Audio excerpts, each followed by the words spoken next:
हरियाणा के कलाकार इस यूनिवर्सिटी का सम्मान करते हैं, इसलिए करते हैं कि यहाँ पे हरियाणा के कलाकारों को शिक्षा मिल रही है और सिर्फ हरियाणा के नहीं, हरियाणा के बाहर के लोगों को भी मिल रही है। हम एक तरह से उनको अपना गेस्ट मानते हैं और इसने उन सबको सड़क पे बिठा दिया। कोई चांद तारे तो मांग नहीं रहे हैं कि जो जिसको तोड़ के लाना बहुत मुश्किल हो। ये तो ऐसी चीजें हैं जिनको वाइस चांसलर को स्वयं उपलब्ध करा देना चाहिए। और लेकिन इन छोटे छोटे सवालों को लेकर विद्यार्थियों को सड़क पे बैठना पड़ रहा है, तो ये तो वाइस चांसलर की धिंगा दसोड़ी और उसकी तानाशाही कोई दिखाता है, और कुछ नहीं है। मामला हरियाणा की सुपवा यूनिवर्सिटी का है, जिसके वीसी हैं धर्मराज युधिष्ठिर का रोल निभाने वाले गजेंद्र चौहान। धर्मी है, कहाँ धर्म का पालन तो नहीं, इसका धर्म का पालन करे तो ये कहे, इसको धर्म का पालन तो ये होता है कि विद्यार्थियों को अंदर बुलाए, तुम्हारी सारी मांगे स्वीकार की, आप आइए, स्वागत करें। ये छात्र जो उरे बैठे हैं, प्लाट मांगे हैं, फ्लैट मांगे हैं, सरकारी नौकरी मांगे हैं, क्या मुद्दा हो गया ऐसा की तो दे नहीं पाए।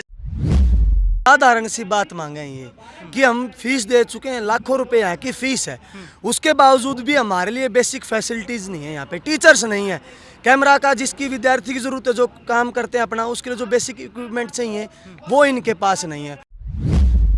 वाइस चांसलर कोई भी हो, गजेंद्र चौहान हो या कोई भी हो, वो यूनिवर्सिटी का अभिभावक होता है और अभिभावक की अगर भूमिका निभाने के लायक नहीं है तो वो रोहतक में या हरियाणा में रहने के लायक नहीं है।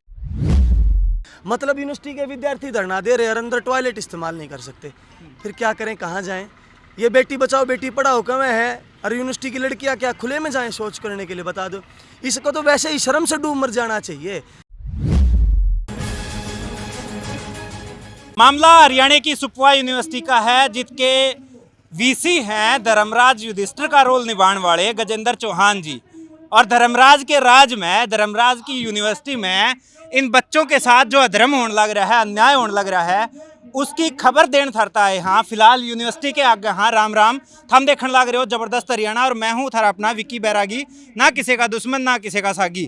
तो लगातार 74 दिन से सुपवा यूनिवर्सिटी के जो बच्चे हैं एफटीवी डिपार्टमेंट के, वो धरने पे बैठे हैं। दिन रात, मच्छर, गर्मी, सर्दी, कोई फर्क नहीं पड़ रहा है। और फर्क पड़ रहा है तो प्रशासन का पड़ रहा है, पुलिस प्रशासन का पड़ रहा है, जो इन्हें हर वक्त इन आड़े तक उठान की भरपूर कोशिशों में लगातार लगे हुए हैं। लेकिन ये स्टूडेंट जो हैं, ये भी अड़ियल तरीके से अपने हकों के लिए, अपने न्याय के लिए उरे डटे हुए हैं। और आज आम सभा इन्होंने बुलाई है। आम सभा जो पूरे हरियाणा या रोहतक शहर में जो और संगठन है, वो सहयोग के लिए बुलाए हैं कि अब इन छात्रों को उनकी भी मदद की ज़रूरत है। हमारे साथ इस वक्त सुमित भाई हैं और साथ में नरेश भाई हैं जतन नाट्य मंच से। सुमित भाई का परिचय अगर दूं तो इस वक्त किसान नेता भी हैं, स्टूडेंट लीडर भी रहे हैं यूनिवर्सिटी में अपने टाइम पे। तो सबसे पहले आप दोनों ने नमस्कार। राम राम जी। नमस्कार।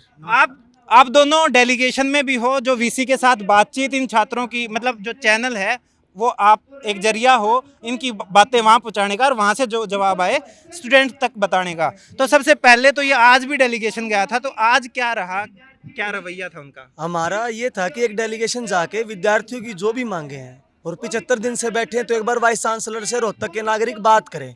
बीइंग ए सिटीजन कह लो, एक संगठनकर्ता कह लो, हमारी ये जिम्मेदारी बनती है कि विद्यार्थी अगर सड़क पे बैठे हैं तो वो किस लिए बैठे हैं, उनके हालचाल पूछा जाना चाहिए। हमने इनका हालचाल पूछा, इन्होंने जो मुद्दे हमारे सामने रखे, हमारा ये था कि हम वाइस चांसलर से आके मिले। लेकिन हमारा डेलीगेशन गया और वाइस चांसलर नहीं मिला अभी तक। अच्छा। वो तरह तरह के बहाने में कहूँ उसको, या कुछ भी कह लो, CSO या जो चीफ सिक्योरिटी ऑफिसर है उससे भी बात की, उसका भी कोई पॉजिटिव रुख नहीं था। वाइस चांसलर से बात हुई, बोले इंटरव्यू में हूँ, फिर मिलेंगे, आज टाइम नहीं। हमने कहा मंडे को आप समय दे दीजिए, तो भी उन्होंने कोई समय अभी तक नहीं दिया है। हम तो सामान्य ये बात है कि विद्यार्थी सड़क पे बैठे तो उनकी मांगों को सुना जाना चाहिए। वीसी की अगर बात करूं, गजेंद्र चौहान की, जिन्होंने धर्मराज का रोल निभाया था, तो मतलब रियल लाइफ और रियल लाइफ में फर्क दिखा है? बहुत बड़ा फ़र्क है, फ़र्क ही फ़र्क है। वाइस चांसलर कोई भी हो, गजेंद्र चौहान हो या कोई भी हो, वो यूनिवर्सिटी का अभिभावक होता है और अभिभावक की अगर भूमिका निभाने के लायक नहीं है तो वो रोहतक में या हरियाणा में रहने के लायक नहीं है।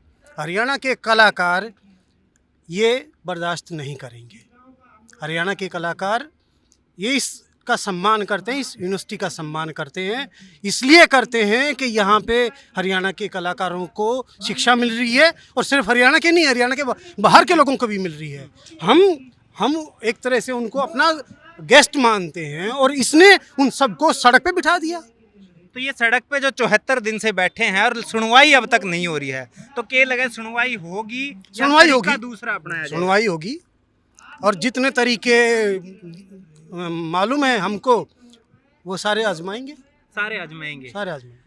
ये छात्र जो उरे बैठे हैं, प्लाट मांगे हैं, फ्लैट मांगे हैं, सरकारी नौकरी मांगे हैं, क्या मुद्दा हो गया ऐसा की तो दे नहीं पा रही सरकार? साधारण सी बात मांगे हैं ये कि हम फीस दे चुके हैं, लाखों रुपए यहाँ की फीस है, उसके बावजूद भी हमारे लिए बेसिक फैसिलिटीज नहीं है। यहाँ पे टीचर्स नहीं है, कैमरा का जिसकी विद्यार्थी की जरूरत है, जो काम करते हैं अपना, उसके लिए जो बेसिक इक्विपमेंट चाहिए वो इनके पास नहीं है।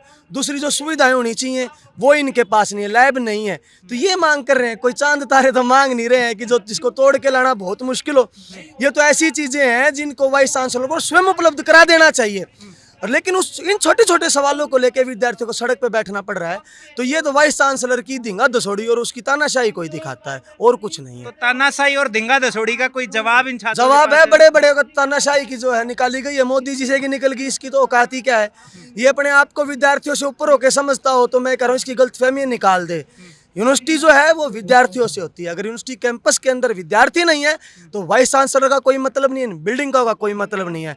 और विद्यार्थी सड़क पे हैं तो इस बात का कोई मतलब नहीं है कि आप अंदर एसी में बैठे हो, आप आराम कर रहे हो, शानो शौकत से जी रहे हो, आप मालिक नहीं हो। ये यूनिवर्सिटी हमारे पैसे से बनी है, जनता के टैक्स पेयर के पैसे से बनी है। इस पर राज नहीं चलने देंगे किसी का।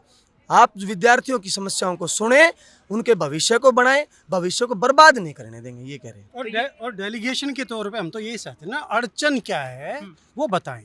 अगर कहीं पे अड़चन ये है कि पॉलिटिकल सिस्टम में डिसीजन मेकिंग में कोई दूरी हो रही है, हम वो भी करेंगे, हम वाइस चांसलर के साथ देंगे उसमें, है ना। मसला समझ में नहीं आ रहा, इनके पर्सपेक्टिव में लिखा हुआ है कि ये करेंगे, तो वो क्यों नहीं कर रहे हैं? अड़चन क्या है वो बता दे, अड़चन बता दे।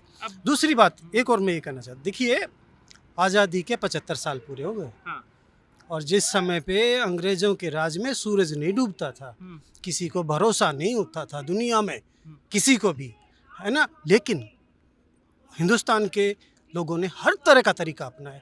वहीं पे भगत सिंह जी भी थे और गांधी जी भी थे, और छोटी छोटी लड़कियां, सैकड़ों लड़कियां रेडियो स्टेशन चलाती थी उस ज़माने में, हैं। तो किस किस ढंग से ये हमारी विरासत है।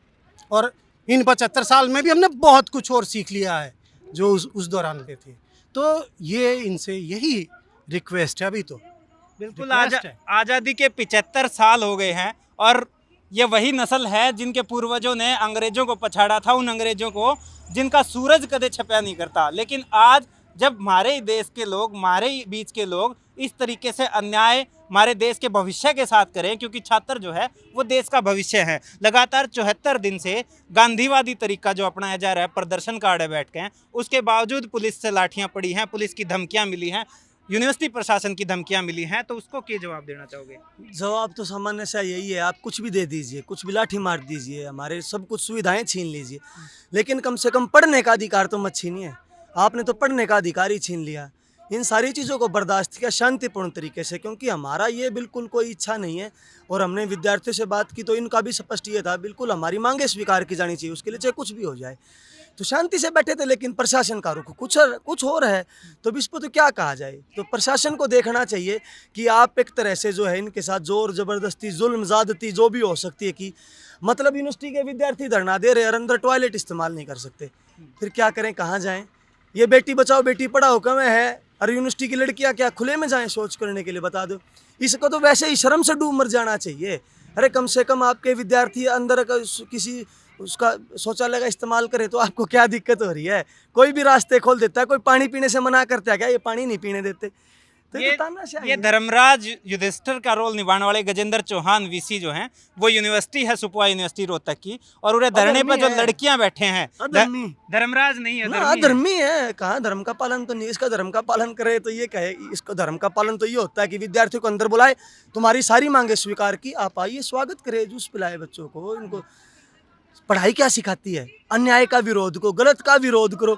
ये विद्यार्थी पढ़ के ये सीख गए तो उनके ऊपर ये ऐसे जुल्म ज्यादती कर रहे हैं, तो अधर्मी है ये। तो ये जुल्म जाती जो होने लग रही है, और हालात ऐसे हैं कि जो लड़कियां उरे बैठी हैं धरने पर, जो रात में भी बैठी रहे हैं, ना उन तक वॉशरूम यूज करने दिए जा रहे, ना उन तक पानी पीने के लिए दिया जा रहा। अब बेटी बचाओ बेटी पढ़ाओ जो इतना बड़ा नारा देश के प्रधानमंत्री ने दिया, ये कैंपेन चलाया, उस दौर में जब स्टूडेंट्स का ये हाल है कि क्या लड़कियां खुले में अब सोच के लिए जाएं और धरने पे बैठे उनको कोई सुविधा नहीं दी जा रही। वो भी उनका हक है धरना करना भी, धरने प्रदर्शन करना भी अपनी मांगों के लिए। लेकिन 94 के आसपास बच्चों के नाम काट दिए गए और 12 तारीख का अल्टीमेटम दे दिया गया, माफ़ीनामा दे दो और भीतर बढ़ जाओ, नहीं तो जड़ते फिर नाम कटा ही रह गया। लेकिन इस अल्टीमेटम का क्या जवाब है? क्या भगत सिंह वाला तरीका आजमाया जाएगा या गांधीवादी तरीका ही रहेगा? आज तो हमारी इच्छा थी कि वाइस चांसलर से मिलकर बैठ के बात की जाए। क्या जो नरेश भी कहते हैं अड़चन कहाँ है, क्या क्यों नहीं समस्याओं का हल किया जा रहा। कल भी हम यहाँ के डिस्ट्रिक्ट एडमिनिस्ट्रेशन है जो रोहतक ज़िले का जो सबसे बड़े अधिकारी होते हैं उनसे मिलेंगे, उनसे जाके इन मुद्दों के ऊपर बात करेंगे। कोई पॉजिटिव रास्ता निकलता है तो ठीक है, वरना रोहतक की जनता सड़कों पे उतर के यहाँ पे तालाबंदी भी करने को मजबूर होगी। प्रदेश के रोहतक ज़िले के किसान भी हैं, नागरिक भी हैं, सबको सड़कों पे उतरना पड़ेगा।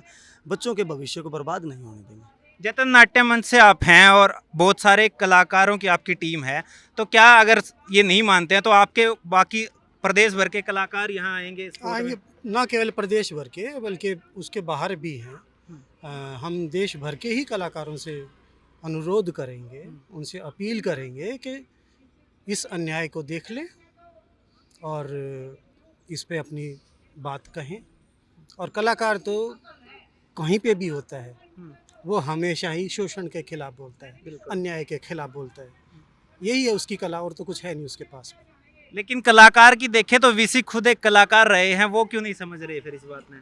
वो इसी से पता लगता है वो किस किस्म के कलाकार हैं, बस यही कह सकते हैं। इसी से पता लगता है कि वो किस किस्म के कलाकार हैं। और एक कलाकार होने के नाते जब कला के छात्र जो हैं वो इस तरीके से जाती सह रहे हैं धरने प्रदर्शन के लिए, जो क्लासों में होने चाहिए वो सड़क पर बैठे हैं, तो ये किसा दौर है, उन्हें सोचना चाहिए, शर्मिंदा भी होना चाहिए। और शर्मिंदा साथ के साथ सरकार ने भी होना चाहिए कि 74 दिन से लड़के लड़कियां जो भी इस स्टूडेंट हैं इस यूनिवर्सिटी के, वो धरने प्रदर्शन पर बैठे हैं और कोई प्लाट नहीं मांग रहे, कोई चांद तारे तोड़ने की बात ये नहीं कर रहे। मांगे सिर्फ इतनी हैं कि सिलेबस दे दिया जाए, स्टाफ दे दिया जाए, रिसोर्सेज दे दिए जाएं, इतनी सारी मांगे हैं। और उनके लिए ही एक यूनिवर्सिटी खुली है, तो यही सब तो मुहैया कराएगी ना स्टूडेंट्स को। लेकिन वो सारी चीज़ें इनसे छीन ली जा रही हैं, तो सवाल कहीं ना कहीं इस यूनिवर्सिटी प्रशासन की कार्यशैली पर भी उठ रहा है। और अब ये धरना प्रदर्शन जो है रुकवाने के कई तरीके आजमाए गए, लेकिन अब ये रुकने की नाम नहीं ले रहा है। और इन स्टूडेंट्स ने ठान लिया है कि अगर अकेले से काम नहीं चला तो अब आम जनता जो रोहतक की है या हरियाणा की है और कलाकार जो हैं पूरे देश भर के, उनसे अब सहयोग मांगे और लगातार सहयोग के लिए जुटने भी शुरू हो गए हैं। ये मेरे पीछे हम रोहित वेमुला मंच देखने लग रहे हो, जहाँ पे आम सभा है और हरियाणा के कई अलग अलग संगठनों के लोग उड़ाए हैं समर्थन देने के लिए। और आगे की कार्रवाई जो रहेगी वो उसकी भी कवरेज हम आप तक दिखाएंगे। देखते रहिए ज़बरदस्त हरियाणा। इस वीडियो ने लाइक शेयर कर दियो, यूट्यूब चैनल सब्सक्राइब कर लियो, फेसबुक पेज फॉलो कर लियो। कैमरे के पीछे हिमांशु, राम राम।